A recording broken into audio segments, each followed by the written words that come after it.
Would that be the 17th of October 2024? Most likely so, sir. Most likely. This is about, we then receive your affidavit in court about 1.5 years. That is correct. After he has been impeached. That's correct.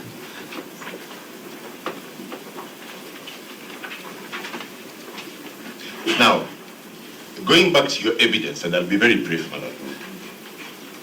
When asked a question on whether the documents you presented would have been presented to the Senate,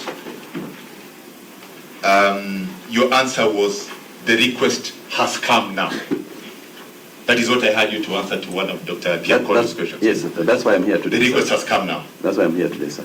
So the request, Dr. Gikonyo, to file the affidavit and the attached documents has come now. That is what you said, yes? Yes, I mean, yes. From whom did you receive the request? From the petitioner. You received the request from the petitioner? Yes.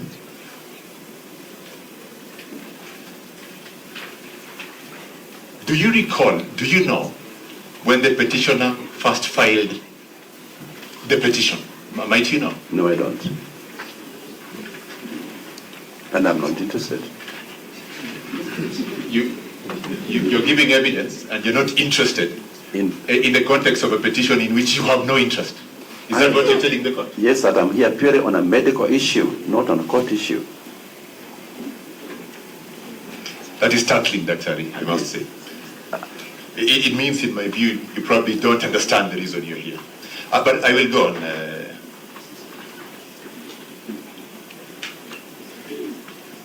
You have also, and this is my last question, mine, very brief. You have also confirmed that you do not know whether the affidavit and the documents attached were before the Senate. Do you have any information on that? Not at all. You don't have any information on that? And I agree with you, sometimes I really don't know why I'm here.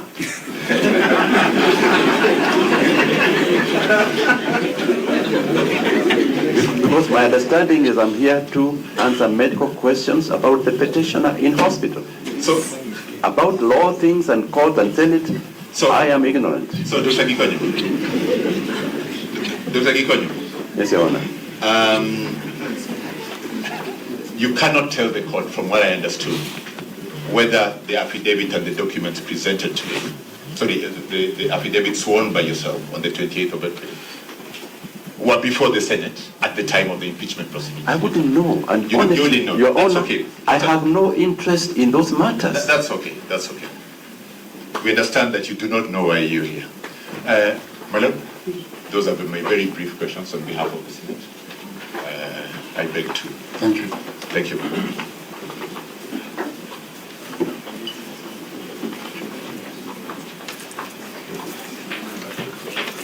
Dr. Gikonyo? My Lord, we had Dr. Kamoto to us. Just 2 questions, then the witness can be re-examined. If you permit him, please.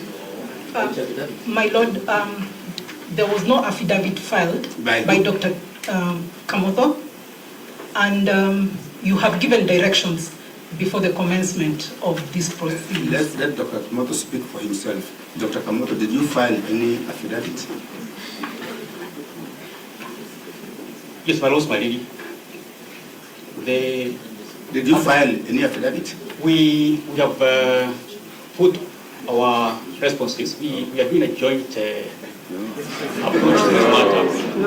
We have a joint approach to this matter, and that's why you find, my Lord, that not every one of us makes submissions or presentations on every occasion. I think while you could be correct, if I allow you, then there's no basis why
I not allow the other side because they could also just hang on that point.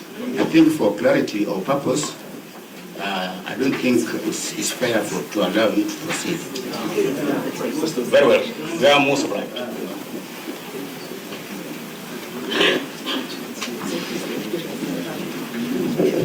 My Lord, I'll proceed with the re-examination of Dr. Gikonyo. Very quickly, Dr. Gikonyo, I'll refer you to paragraph 11 of your affidavit. Yes, Your Honor. On the reason why you filed the affidavit. Could you come clear or clarify why you swore this affidavit, referring to paragraph 11? Your Honor, that is the way I understood it until I was made to understand that I had to address other things of the Senate and other court matters. Because as far as I'm concerned, Your Honor, that paragraph summarizes why that I make this affidavit in my capacity as a medical expert, not a legal expert, in adult cardiology, to assist this honorable court in establishing that the first petitioner was duly admitted to hospital on the date in question and underwent treatment. That was my understanding. And you had earlier confirmed that the contents of your affidavit were true? Completely. To the best of your knowledge? Completely. And I took a note on that. Just to clarify a few issues that have propped up during cross-examination, and I will go back to paragraph 4 of your affidavit, and I'll be direct this time around because it cropped up. Is there any admission issues in paragraph 4? None at all. Thank you. So at 3 p.m. on 17th of October 2024, what exactly happened? At around 3 p.m. is the word. Approximately is the word. Yes. If you want to know the exact time, it was 3:25. I have it. What happened? At around that time is when the petitioner arrived in hospital. Thank you. We took him in. We started the normal thing that we do for history taking his weight, blood pressure, and such. At that time, if you allow me to explain, is the time we start now the admission process. Thank you. And admission is a process, not an instant. And as we are doing those things, the accountants asking who is going to pay for this, blah, blah. And when they are ready, then they fix on the computer, this man is now admitted. So when was he admitted? According to our document here, 4:18 p.m. That is when the actual documentation of admissions were completed. These are technical details of timing and writing. Before that time, we are still seeing the client. We are doing the necessary things, but he's technically not admitted because the accountants have not allowed us to do that. Thank you. I'll refer you to page 1 of 4 of the discharge summary. And on the top, the patient name is Mr. RG. Who is RG? You know, Your Honor, if you come to hospital and you are an ordinary citizen, we put your full names and all your other names. There are clients we don't put names on record. My Lord, we still object. That evidence is extrinsic to the record. It is inadmissible. And my good colleague here knows that question is also impermissible.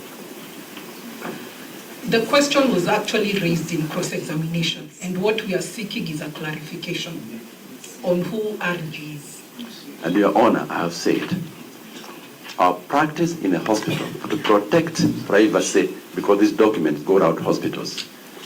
The malaria parasite is positive, blah, blah, it's for the one. So we use codes. Can you just ask him who RG is? RG is the Honorable Rigathi Gachagua. Okay, is there any other identification information in that document? Have a look. Is there any other identification information with respect to that, without necessarily reading it out? There's a mobile telephone number also. Thank you.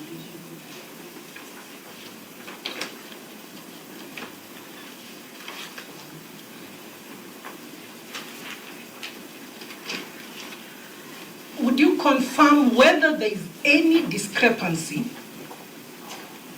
between the affidavit and DKG3, the discharge summary? Not at all. Thank you. And lastly, is DKRG, what document is DKRG? Because there's been an allegation of a medical report. What is DKRG? It's a discharge summary. It's a discharge summary. It's not a medical report. A medical report gives details that may not necessarily be required by this court. But if required, Your Honor, it's available. And in your discharge summary, you are confirming what you deponed to in paragraph 11 on the purpose of the affidavit. Absolutely, Your Honor. Which is admission, discharge, and treatment. Absolutely. Thank you, Your Honor. That's all. Just one very brief question, Dr. Gikonyo. It was put to you by Dr. Gikonyo that you admitted the petitioner, His Excellency Rigathi Gachagua, to hide him, suggesting he wasn't sick. And I think you responded by laughing. Now that you have finished laughing, will you please answer the question?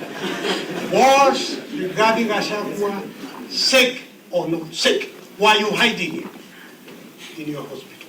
Please answer. It is a serious question. I must say I laugh because I thought it was not a serious question, because maybe it is not common sense. But however, the answer is yes, he was sick. We admitted him. We have data that's available to any medical person. We have medical reports. We have traces of his ECG, his echoes, everything, lab data that's available and available on demand by this court. And apart from the documents, Dr. Gikonyo, you are here as a doctor, head doctor who was treating him. Your Honor, that's why you called me, to answer those questions. But I've answered the affirmative. I was the one who was treating him with my team. He was sick. We have data. We have provided an affidavit. If there's any further questions, we will provide it. That's all, my lords, your leadership. Thank you, Dr. for coming to clarify those issues. You may now take your seat.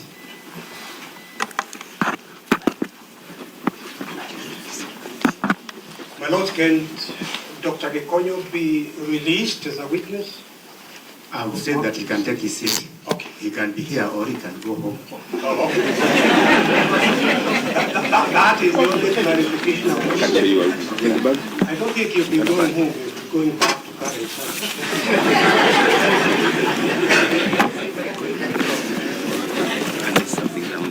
There's water. There's water. There's water. Is that your water? Yeah. Yes, my lords and my lady. Again, we are now in the proper business of submissions, and I am ready to proceed subject to any other direction that you may want.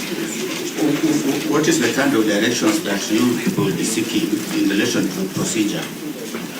My lord, if it works for the court, we would want to have the remaining part of the day for us as the respondents try and push and possibly conclude our submissions. We also hope that if time allows, we could then have any responses so that the matter is closed today. But I think what we would be asking for specifically is about, we will not go beyond 8 hours on the outer side. We are talking about 8 hours and we are talking about concluding today. Well, you know, you have previously sat up about 10 p.m., but I wanted to get your direction so that we also know how to budget and plan as to when we'll be ending, so that we know which testimonies you take and whether or not you'd want to have us progress with the submissions this morning.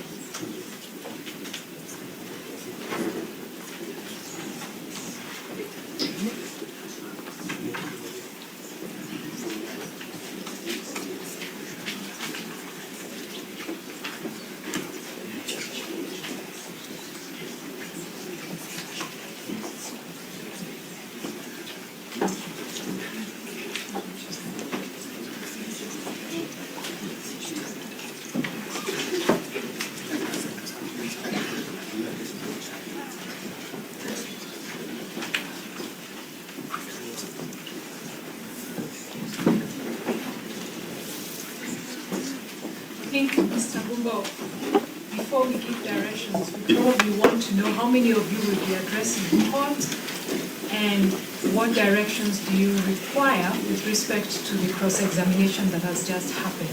Will you follow that up by making oral submissions so that we don't have to take written? So, my Lord, we will, in the course of making our oral submissions, be also submitting on what has transpired during the cross-examination. So that need not bring any complication. The respondents will deal with the issues in the course of highlighting their written submission. So that means Mr. Gumbo and... So, my lady, on behalf of the National Assembly, we will have 4 of us making our submissions. We do not expect to go beyond 2 hours. Yes, and that is for the National Assembly. That's for the National Assembly. Yes, Your Lordship, my Lords, on behalf of Senate, I will lead the team and will be on point. Will be assisted by 2 other counsel on other questions. Not more than 2 hours. I think I should take not more than 2.5 hours. I'm normally very brief. My Lord, on behalf of Professor Kidure Kindiki, we also need 2 hours. We'll be sharing the time with the team that I lead.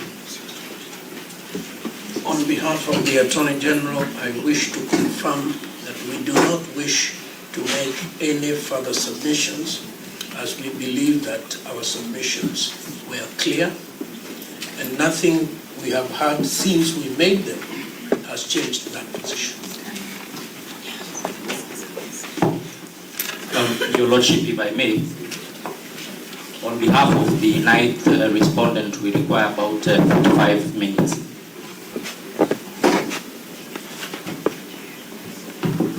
My Lord, for the 10th respondents, we'll just do 1 hour.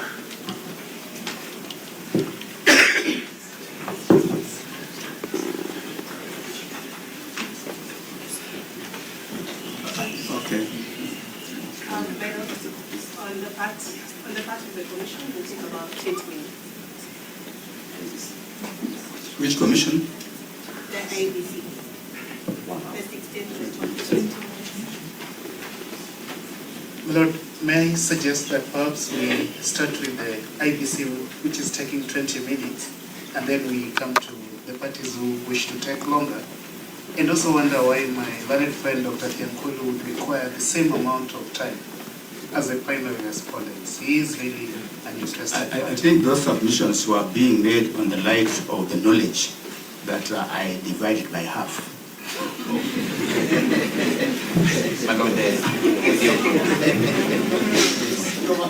will certainly will not give you 2 hours.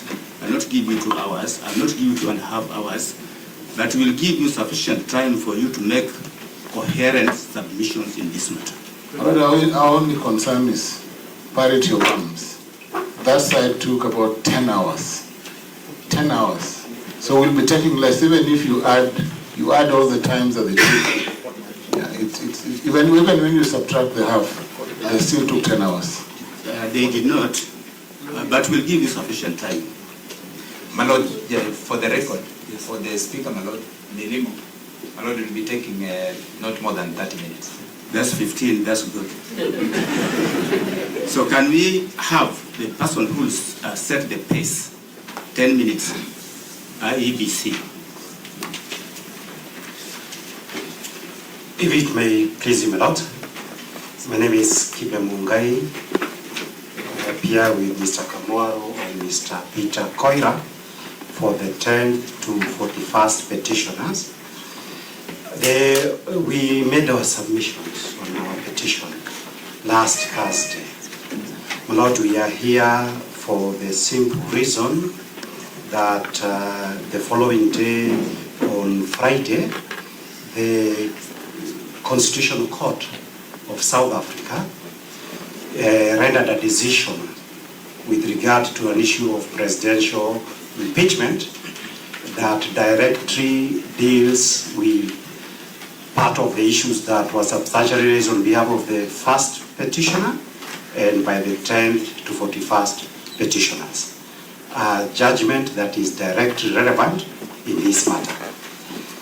Being proactive, yesterday, the 12th of May, we filed supplementary submissions to bring, which we have served all the parties, to bring that issue to the attention of the court, and with a view that the supplementary submissions that we did, the court may certify them as duly filed so that they become part of the record of our submissions, and today, so that to enable the other side to respond, to be able to seek directions of the court on how we should progress based on that issue. We make this request for the simple reason that the Supreme Court, in the case of Sonko, that has been cited severally, indicated that the advocates and all the parties and the court have a responsibility to ensure that cases are decided on the basis of all relevant matters of law and fact and the best research that is possible. So we are under our duty, and we have done something direct, proactively, to certify that duty, that this is a decision that needs to be considered by this court. And the right procedure, if I may be asked, is that I would be requesting that within 30 minutes, I can formally, before they start, because it is a matter they would have a right to respond to summarize what are the issues and brief reasons why that decision should be incorporated and the sense in which it should be understood by this court as part of the petitioner's submissions. I believe in particular the first petitioner, whom Mr. Ochiel said a lot of things about that issue of the Senate and the special committee, would have an interest in that particular matter. So may I request for directions on that issue. It is already filed, the decision is also filed, so that all that would be required would be to hear what would be the best way to proceed before the respondents have started. I believe, in view of the proceedings that have taken place, the petitioners have just closed their case for today. Only that my learned colleague, Professor Muigai, had made submissions on behalf of the client Attorney General. So that's all my question.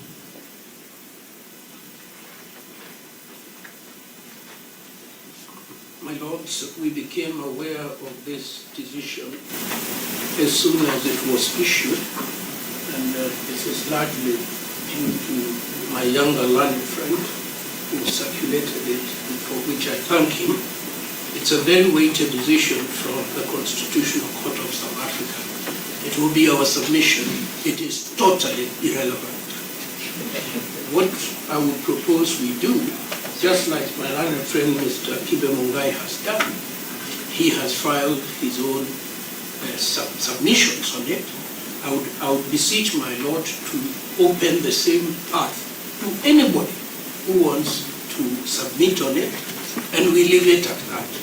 We do not wish further time be expended on this is the court, this is the judgment of a foreign court about foreign law. So it should not detain us, and we should proceed as my Lord has suggested. That's a sensible suggestion on our side. And I also think that the court can save time for rejoinder by allowing most of the petitioners to make their rejoinder in writing that way, and then the wish to conclude today could be achieved.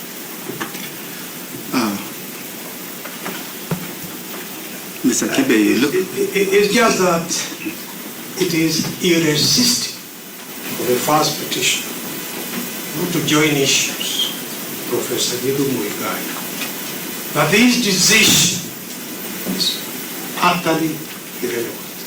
It is? He said he told this court that the decision is utterly irrelevant. I thought you were confirming that. My concern is that there cannot be a more relevant